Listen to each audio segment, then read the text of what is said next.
इस वीडियो में दिखाए गए वीडियो और तस्वीरें काल्पनिक हैं और इनका वास्तविकता से कोई संबंध नहीं है। अप्रैल 2019 में भारतीय सेना ने एक ट्वीट किया।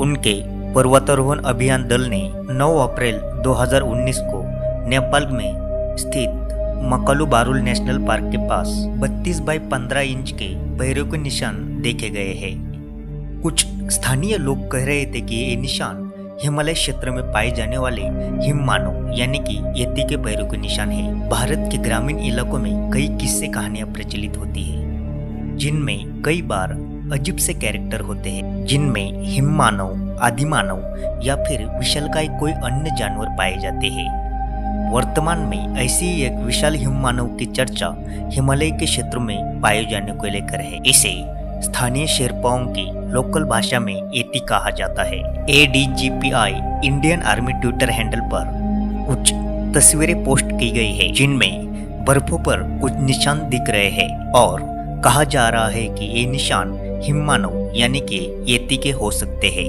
एती एक जंगली आदमी के लिए स्थानीय शेरपाओं ने रखा हुआ शब्द है। एती मानव, भालू और बंदर का संयुक्त रूप है, जो एक औसत मानव की तुलना में लंबा होता है।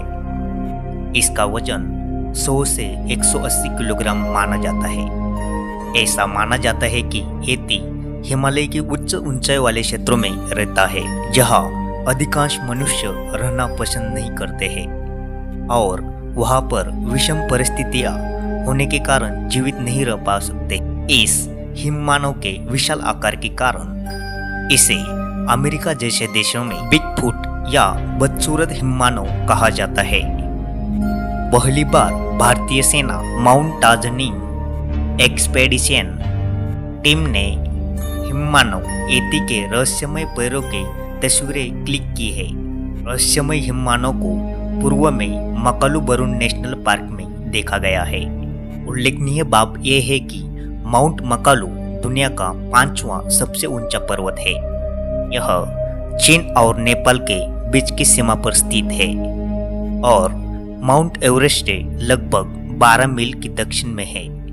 इस रहस्यमय हिममानव को पहले भी मकालू बारुल नेशनल पार्क में देखा जा चुका है। भारत के रक्षा मंत्रालय के एक प्रवक्ता ने कहा कि सेना के पर्वतारोहण अभियान दल द्वारा ली गई तस्वीरों को सत्यापन के लिए वैज्ञानिक समुदाय के पास भेजा जा चुका है। एती के अस्तित्व का दावा पहले भी किया जा चुका है। नवंबर 2017 में एक रिपोर्ट में ऑयल सोसाइटी जर्नल प्रोसीडिंग ने कहा था कि आधा मानव आधा हिममानव वास्तव में एक भालू है। उन्होंने 3 प्रकार के भालुओं को भी वर्गीकृत किया है, जिनकी हिमालय क्षेत्र में देखे जाने की संभावना है। तिब्बती ब्राउन भालू, एशियाई काले भालू, हिमालयन ब्राउन भालू।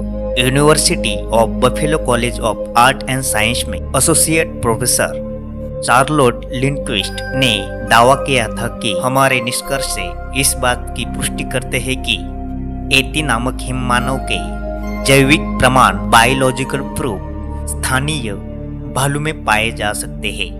ये शरीर में विशालकाय होने के साथ साथ बड़े पंजे और बड़े बालों वाले भी होते हैं, जो कि किसी को भी हिममानव होने का भ्रम करा सकते हैं। निष्कर्ष में हम एती को पूरी तरह से नकारा या स्वीकारा नहीं कर सकते हैं, लेकिन तार्किक रूप से सोचने पर ऐसा लगता है कि मनुष्य के लिए हिमालय क्षेत्र में कठिन परिस्थितियों में जीवित रहना लगभग असंभव है, क्योंकि उस क्षेत्र में भोजन आसानी से प्राप्त नहीं कर सकेंगे और यदि वे कुछ समय के लिए भोजन जुटा पाए तो उनको फिर से भोजन की तलाश में बाहर निकलना पड़ेगा, जिसके कारण वो बहुत जल्दी ही लोगों की नजरों में आ जाएंगे। जबकि सच यह है कि हिममानव देखे जाने के उदाहरण बहुत सालों के बाद कभी कभी आते हैं।